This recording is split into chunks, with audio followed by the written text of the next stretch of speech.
नमस्कार साथियों, स्वागत है आपका हमारे YouTube चैनल स्टैंडर्ड जी के गुरु पर। तो साथियों, इस वीडियो में यूपी ट्रिपल एससी पेट परीक्षा के लिए जीके का प्रैक्टिस सेट करने वाले हैं, जो प्रैक्टिस सेट आपकी परीक्षा में काफी सहायता करेगा। तो चलिए स्टार्ट करते हैं। आज का पहला क्वेश्चन है, उत्तर प्रदेश में वन महोत्सव सप्ताह मनाया जाता है। ऑप्शन है 8 जुलाई से 15 जुलाई, 16 जुलाई से 22 जुलाई, 1 जुलाई से 7 जुलाई या फिर 23 जुलाई से 30 जुलाई। तो उत्तर प्रदेश में जो वन महोत्सव मनाया जाता है वो 1 जुलाई से 7 जुलाई के बीच मनाया जाता है, मतलब 1 जुलाई से 7 जुलाई तक। ये क्यों मनाया जाता है, उद्देश्य क्या है? तो लोगों के लिए वृक्षारोपण के लिए जागरूक करना है। तो ये 1 सप्ताह तक मनाया जाता है। तो सी ऑप्शन बिल्कुल राइट हो जाएगा। अगला क्वेश्चन है, किस गैस पृथ्वी की दीर्घ तरंग विकिरण अवशोषित करती है और पुनः पृथ्वी की ओर उत्सर्जित कर देती है? तो वो कौन सी गैस है जो पृथ्वी से दीर्घ तरंग विकिरण को अवशोषित कर कर पुनः पृथ्वी की ओर भेज देती है? उससे होता क्या है कि उससे पृथ्वी पर जो गर्मी होती है वह बढ़ने लगती है। तो वो कौन सी गैस है? ऑप्शन है मीथेन, कार्बन डाइऑक्साइड, ओजोन या फिर ग्रीन हाउस। तो वो गैस हो जाती है greenhouse. Greenhouse gas पृथ्वी की दीर्घ तरंग विकिरण को अवशोषित करके पुनः पृथ्वी की ओर ही वापस कर देती हैं, जिससे पृथ्वी के तापमान में वृद्धि होती है। तो डी ऑप्शन बिल्कुल राइट हो जाएगा। यदि वीडियो अच्छी लगे तो लाइक करें और दोस्तों के साथ शेयर करें। अगला क्वेश्चन है, किस अभिलेख में अशोक का नाम स्पष्ट रूप से उल्लेखित प्राप्त होता है? तो स्पष्ट नाम उल्लेख किस अभिलेख में प्राप्त होता है? तो अशोक का नाम जो अशोक मिला है वो कौन कौन से अभिलेख में मिला है? एक तो मास्की अभिलेख में, गुर्जर अभिलेख में, नेट्टूर अभिलेख और ओडेओलम अभिलेख से प्राप्त होता है। इसके इन तीनों के चारों के अतिरिक्त एक और अभिलेख है। कौन सा अभिलेख? जूनागढ़ अभिलेख। उससे भी अशोक का नाम स्पष्ट उल्लेखित होता है, अशोक। तो ये सभी हो जाएगा। डी ऑप्शन बिल्कुल राइट हो जाएगा। अगला क्वेश्चन है, 1178 ईस्वी में किस शासक ने मोहम्मद गौरी को पराजित किया था? ऑप्शन है पृथ्वीराज चौहान, भीम द्वितीय, पृथ्वीराज द्वितीय, उपयुक्त में से कोई नहीं। तो 1178 ईस्वी में भीम द्वितीय ने अपनी माता के नेतृत्व में किसे पराजित किया था? मोहम्मद गौरी को। तो भीम द्वितीय बिल्कुल राइट आंसर हो जाएगा, बी। अगला क्वेश्चन है, वेसिन की संधि के दौरान निम्नलिखित में से किसने अंग्रेजों की संरक्षता स्वीकार की थी? तो वेसिन की संधि कब हुई थी? 1802 ईस्वी में। तो वेसिन की संधि के दौरान किसने अंग्रेजों की संरक्षता स्वीकार की? तो सही जवाब हो जाएगा बाजीराव द्वितीय ने। बाजीराव द्वितीय ने अंग्रेजों की संरक्षता स्वीकार कर ली थी। तो बी ऑप्शन बिल्कुल राइट हो जाएगा। अगला क्वेश्चन है, प्रशासनिक सुधार पर विचार करने के लिए साइमन कमीशन भारत कब आया था? ऑप्शन है 1931 में, 1928 में, 1927 में, 1930 में। तो इसका सही जवाब हो जाएगा, साइमन कमीशन जो भारत आया था वो 1928 में आया था। किसके लिए आया था? तो प्रशासनिक सुधार के लिए भारत आया। बी ऑप्शन बिल्कुल राइट हो जाएगा। अगला क्वेश्चन है, ब्लैक होल सिद्धांत का प्रतिपादन निम्नलिखित में से किसने किया था? ऑप्शन है एस चंद्रशेखर ने, सीवी रमन ने, एच जे भाभा ने या इनमें से कोई नहीं। तो ब्लैक होल सिद्धांत का जो प्रतिपादन किया था एस चंद्रशेखर ने किया था। तो ब्लैक होल क्या होता है? इसका घनत्व इतना अधिक होता है कि सूर्य का प्रकाश भी इसके गुरुत्वाकर्षण से नहीं बच पाता है। तो ए ऑप्शन बिल्कुल राइट हो जाएगा। अगला क्वेश्चन है, कौन सी विश्व की दूसरी सर्वाधिक लवणीय झील है? तो ये विश्व की दूसरी पूछ रहा है। ऑप्शन है लाल सागर, बाल्टिक सागर, वनाल झील और जी मृत सागर। तो इसका सही जवाब हो जाएगा, विश्व की दूसरी जो सर्वाधिक लवणीय झील है वो हो जाती है मृत सागर, दूसरी है। और पहली कौन सी है? वन झील। ये कहां पर है? तुर्की में। तो डी ऑप्शन इसका राइट हो जाएगा। पहले नंबर पर ये है और दूसरे नंबर पर ये आती है। तो ये पूछ रहा है दूसरी सर्वाधिक लवणीय झील, तो मृत सागर हो जाती है। अगला क्वेश्चन है 9 डिग्री चैनल निम्नलिखित में से किसे पृथक करता है? ऑप्शन है कार निकोबार तथा ग्रेट निकोबार को, लक्षद्वीप और मिनिकॉय को, लिटिल निकोबार और ग्रेट निकोबार को, दक्षिण अंडमान और लिटिल अंडमान को। तो इसका सही जवाब हो जाएगा 9 डिग्री चैनल जो अलग करता है वो लक्षद्वीप और मिनिकॉय को अलग करता है। किसे? लक्षद्वीप और मिनिकॉय को। तो बी ऑप्शन यहां पर बिल्कुल सही हो जाएगा। अगला क्वेश्चन है रेड डाटा बुक संकटग्रस्त पौधे एवं पशु जातियों की सूची से संबंधित है। तो इसके अनुसार किसी भी प्रजाति को विलुप्त माना जा सकता है जब वह अपने प्राकृतिक आवास में नहीं दिखाई देगी। तो कितने वर्षों तक कोई यदि वस्तु प्राकृतिक आवास में अपने स्थान पर नहीं दिखाई दे तो उसे रेड डाटा बुक में सम्मिलित कर लिया जाता है। तो कितने वर्षों तक दिखाई ना दे? 50 वर्षों तक। तो डी ऑप्शन बिल्कुल सही हो जाएगा। यदि कोई वस्तु, पेड़, पौधा या जानवर 50 वर्षों तक दिखाई नहीं दे रहा है तो वो रेड डाटा बुक में शामिल कर लिया जाता है। अगला क्वेश्चन है भारत का संविधान अंगीकृत एवं अधिनियमित कब हुआ था? ऑप्शन है 26 नवंबर 1949 को, 11 फरवरी 1948 को, 26 जनवरी 1950 को, उपयुक्त में से कोई नहीं। तो इसका सही जवाब हो जाएगा भारतीय संविधान जो अंगीकृत हुआ था 26 नवंबर 1949 को अंगीकृत हुआ था। तो इसके सदस्य कितने थे? 284 सदस्यों के हस्ताक्षर हुए थे इस पर। अगला क्वेश्चन है कार्यवाही संचालन हेतु लोकसभा का कोरम कुल सदस्यों का कितना होता है? तो ये कह रहा है कार्यवाही संचालन हेतु यानी जो लोकसभा की कार्यवाही होती उसे संचालित करने के लिए कोरम का कुल सदस्यों की कितनी संख्या होनी चाहिए? तो सदस्यों की कुल संख्या होनी चाहिए 1/10। तो 1/10 भाग होना जरूरी है। तो बी ऑप्शन बिल्कुल राइट हो जाएगा। अगला क्वेश्चन है हिंदू समृद्धि दर का संबंध किस समृद्धि दर से है? ऑप्शन है सकल राष्ट्रीय आय, खाद्यान्न, प्रति व्यक्ति आय, जनसंख्या। तो हिंदू समृद्धि दर का संबंध सकल राष्ट्रीय आय से हो जाता है। ए ऑप्शन यहां पर बिल्कुल सही हो जाएगा। अगला क्वेश्चन है बहुकोशिकीय जीव किसके द्वारा वृद्धि करते हैं?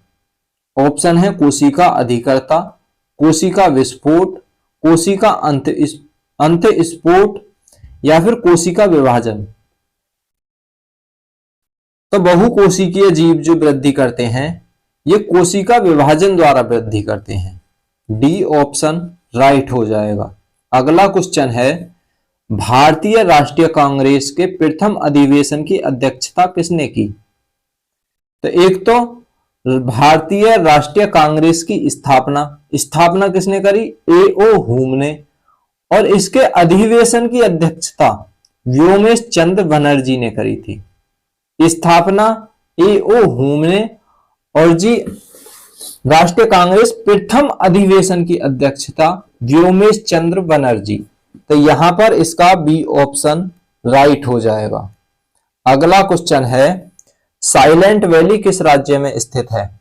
ऑप्शन है कर्नाटक, केरल, हिमाचल प्रदेश, उत्तराखंड। तो साइलेंट वैली जो स्थित हो जाती है ये केरल में स्थित हो जाती है। ये किसके लिए है? तो मुख्यतः हाथी के लिए। हाथी और यहां पर शेर हो जाएगा, शेर और हो जाता है लंगूर, लंगूर और बाघ के लिए। ये इतने जानवर इसमें पाए जाते हैं। तो ये साइलेंट वैली केरल में है। बी ऑप्शन बिल्कुल राइट हो जाए। किस किस के लिए? हाथी, शेर, लंगूर और बाघ। अगला क्वेश्चन है भारतीय रिजर्व बैंक का राष्ट्रीयकरण कब किया गया था? ऑप्शन है वर्ष 1947 में, वर्ष 1949 में, 1951 में या फिर 1948 में। तो भारतीय रिजर्व बैंक का राष्ट्रीयकरण 1 जनवरी कब? 1 जनवरी 1949 को हुआ था। 1 जनवरी 1949 को हुआ था। तो बी ऑप्शन बिल्कुल राइट हो जाएगा। अगला क्वेश्चन है, आकाश का रंग नीला किसके कारण दिखाई देता है? ऑप्शन है प्रकाश के अपवर्तनांक के कारण, प्रकाश के परावर्तन के कारण, प्रकाश के पृथक्करण के कारण, इनमें से कोई नहीं। तो आकाश का रंग जो नीला दिखाई देता है प्रकाश के पृथक्करण के कारण दिखाई देता है। सी ऑप्शन यहां पर बिल्कुल सही हो जाएगा। अगला क्वेश्चन है, किस दिन पृथ्वी सूर्य से निकट दूरी पर होती है? तो किस दिन होती है पृथ्वी सूर्य के सबसे निकट? तो इसके ऑप्शन है 21 दिसंबर, 3 जनवरी, 21 सितंबर, 1 जून। तो इसका सही जवाब हो जाएगा 3 जनवरी को पृथ्वी सूर्य के सबसे अधिक निकट होती है, जिसे उपसौर कहते हैं। क्या कहते हैं? उपसौर कहते हैं। तो बी ऑप्शन बिल्कुल राइट हो जाएगा। पृथ्वी जो सूर्य के सबसे अधिक निकट होगी उसे उपसौर कहेंगे, और अधिक दूर होगी उसे अपसौर कहेंगे।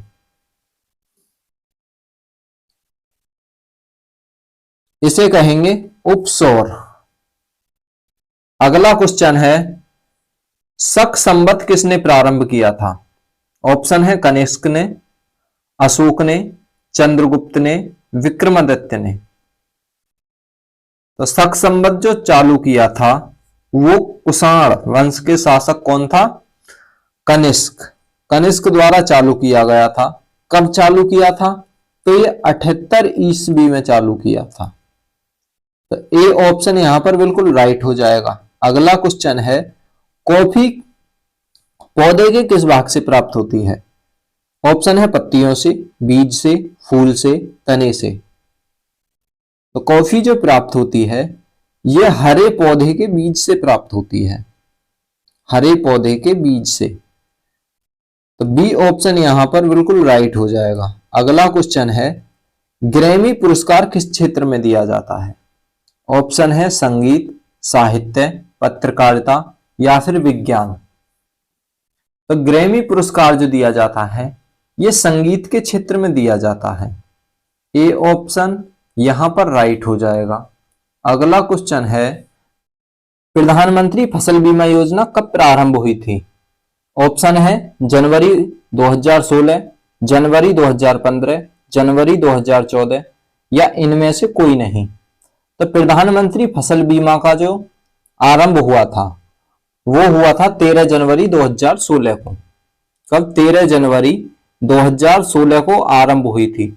इसका उद्देश्य है किसानों को फसल बीमा उपलब्ध कराना।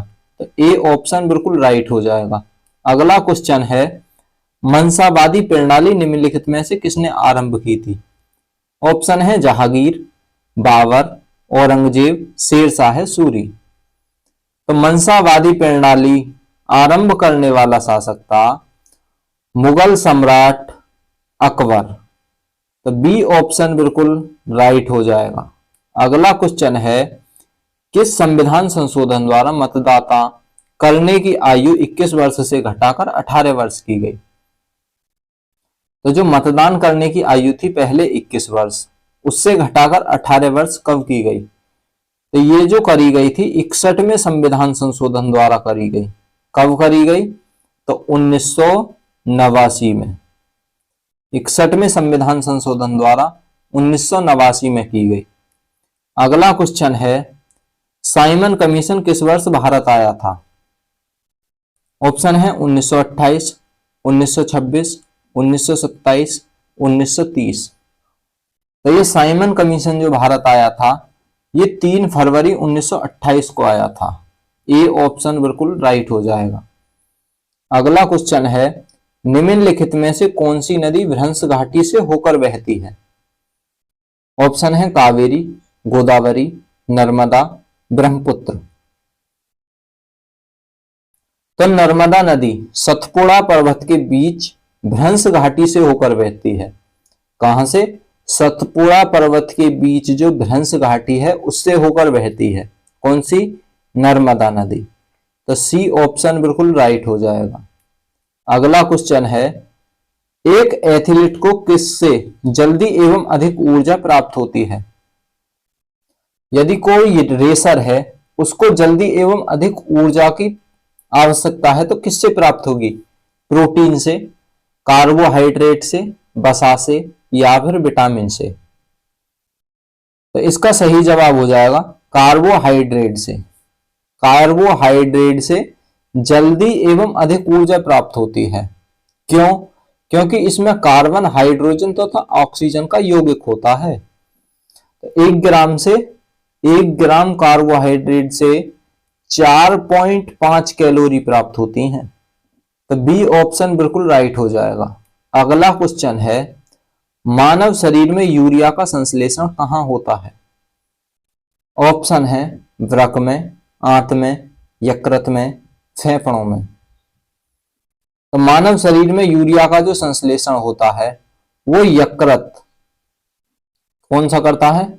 यकृत में होता है। तो सी ऑप्शन यहां पर बिल्कुल सही हो जाएगा। अगला क्वेश्चन है, ब्रिटिश सरकार की सरकारी रिपोर्ट क्या कहलाती है? ऑप्शन है blue book, orange book, yellow book, या फिर ग्रे बुक।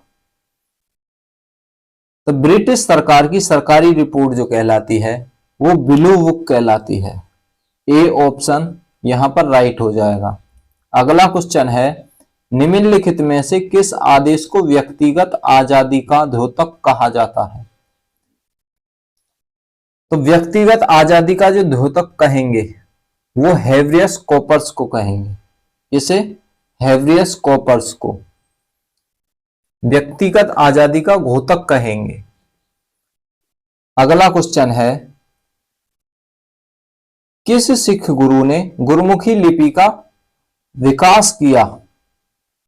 ऑप्शन है गुरु अंगद, गुरु रामदास, गुरु अमरदास, गुरु अर्जुन देव। तो यहां पर सही जवाब हो जाएगा गुरु अंगद ने किया था। किसने? गुरु अंगद ने। कब किया था? तो 1539 से 1552 ईस्वी के बीच। ये जो थे गुरु अंगद सिखों के दूसरे गुरु थे। कौन से नंबर के? दूसरे गुरु थे। तो ए ऑप्शन बिल्कुल राइट हो जाएगा यहां पर। अगला क्वेश्चन है, वर्ष 1913 में अमेरिका में गदर पार्टी की स्थापना किसने की? ऑप्शन है मैडम कामा, लाला हरदयाल, चंद्रशेखर आजाद, रास बिहारी बोस। तो सही जवाब हो जाएगा वर्ष 1913 में अमेरिका में गदर पार्टी की जो स्थापना की लाला हरदयाल ने की थी। लाला हरदयाल ने। बी ऑप्शन बिल्कुल राइट हो जाएगा। अगला क्वेश्चन है, ओरल रिहाइड्रेशन थेरेपी किस रोग हेतु लाभदायक है? तो ओरल रिहाइड्रेशन थेरेपी ऑप्शन है तपेदिक, टाइफाइड, टेटनस, काला जवर। तो इसका सही जवाब हो जाएगा काला जार, यानी हैजा में दिया जाता है। तो इसका मिश्रण क्या है? तो इसमें मिश्रण में दिया जाता है चीनी और नमक का घोल दिया जाता है। इसमें हैजा में काला जार। तो डी ऑप्शन बिल्कुल राइट हो जाएगा। ओरल रिहाइड्रेशन थेरेपी कालाजार यानी हैजा में दी जाती है। अगला क्वेश्चन है, नोबेल पुरस्कार कुल कितने क्षेत्रों में दिया जाता है? तो नोबेल पुरस्कार जो दिया जाता है कुल 6 क्षेत्रों में दिया जाता है। कितने में? 6 क्षेत्रों में। कौन कौन से? भौतिक शास्त्र, रसायन शास्त्र, चिकित्सा शास्त्र, साहित्य और शांति। तो ये बी ऑप्शन यहां पर बिल्कुल राइट हो जाएगा। अगला क्वेश्चन है, लेनिन टावर कहां स्थित है? ऑप्शन है लंदन, कायरो, काबुल, या फिर पिसा।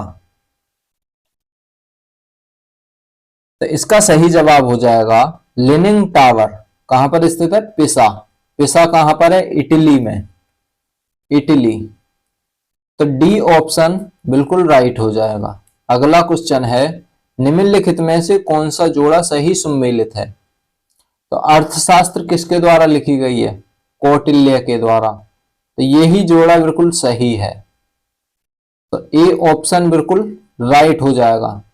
एनिमल फॉर्म, एनिमल फॉर्म जो लिखी गई है किसके द्वारा लिखी गई है?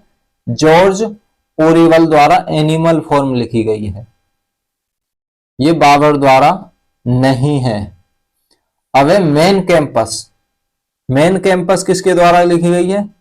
एडोल्फ हिटलर द्वारा। मेन कैंपस जो लिखी गई है एडोल्फ हिटलर द्वारा लिखी गई है। और डिवाइन कॉमेडी जो लिखी गई है ये दंते द्वारा लिखी गई है। तो ये तीनों किताब यहां पर गलत हैं। अर्थशास्त्री एक सही है जो कौटिल्य द्वारा लिखी गई है, ये मिलान जोड़ा बिल्कुल सही है। अगला क्वेश्चन है, मौसम की कौन सी दशा बैरोमीटर बढ़ने में अकस्मात गिरावट को सूचित करती है? तो जो बैरोमीटर होता है उसमें अकस्मात गिरावट को सूचित करेगा। गिरावट होगी तो क्या आएगा? तो अकस्मात गिरावट होगी तो तूफान आने की संभावना होती है। क्या? तूफानी मौसम। तो ए ऑप्शन बिल्कुल राइट हो जाएगा। अगला क्वेश्चन है, कौन सा शब्द रेशम के कीड़ों में वाणिज्य पालन को संदर्भित करता है? तो रेशम पालन से कौन सा शब्द हो जाता है? ऑप्शन है वेरिकल्चर, लिटिकल्चर, सेरिकल्चर, पिसिकल्चर। तो रेशम पालन से हो जाता है सेरिकल्चर। कौन सा? सेरिकल्चर। तो सी ऑप्शन बिल्कुल राइट हो जाएगा, सेरिकल्चर। अगला क्वेश्चन है, थायराइड ग्रंथि के सामान्य कामकाज के लिए निम्नलिखित में से पोषक तत्वों में कौन सा आवश्यक है? ऑप्शन है सोडियम, आयोडीन, कैल्शियम, पोटेशियम। तो थायराइड ग्रंथि के लिए सामान्य कामकाज के लिए कौन सा तत्व जरूरी है? तो इसमें आयोडीन पोषक तत्व जरूरी है। कौन सा? आयोडीन पोषक तत्व जरूरी हो जाता है। तो बी ऑप्शन बिल्कुल राइट हो जाएगा, आयोडीन। अगला क्वेश्चन है, कितने क्रोमोसोम टर्नर सिंड्रोम में प्रभावित होते हैं? कितने क्रोमोसोम? तो ये हो जाता है 45 क्रोमोसोम टर्नर सिंड्रोम से प्रभावित होते हैं। 45 क्रोमोसोम टर्नर सिंड्रोम में प्रभावित होते हैं। तो डी ऑप्शन बिल्कुल राइट हो जाएगा। अगला क्वेश्चन है, पारद मिश्रण या अमलगम कहलाने के लिए किसी मिश्र धातु में निम्नलिखित में से किसका होना आवश्यक है? ऑप्शन है चांदी, कोबाल्ट, निकेल या पारा। तो पारद या मिश्रण या अमलगम कहलाने के लिए किसी मिश्र धातु में पारे का होना आवश्यक है। डी ऑप्शन बिल्कुल राइट हो जाएगा। किसी मिश्र धातु को जब ही हम अमलगम कहेंगे या पारद मिश्रण कहेंगे जब उसमें पारा होगा। अगला क्वेश्चन है, ऐसा उर्वरक जो 2 या 2 से अधिक प्राथमिक पोषक तत्वों की पूर्ति करता है वह क्या कहलाता है? ऑप्शन है सरल उर्वरक, जैविक खाद, हरी खाद या मिश्रित खाद। तो ऐसा उर्वरक जो 2 या 2 से अधिक प्राथमिक पोषक तत्वों की पूर्ति करता है उसे मिश्रित उर्वरक कहते हैं। जैसे हम अपने खेतों में डालते हैं एनपीके। एनपीके से हो जाता है नाइट्रोजन, पोटेशियम और फास्फोरस। नाइट्रोजन, पोटेशियम और फास्फोरस। तो यहां पर डी ऑप्शन बिल्कुल राइट हो जाएगा। अगला क्वेश्चन है, भारतीय संविधान में न्यायिक पुनर्वलोकन का प्रावधान किस देश के संविधान से लिया गया है?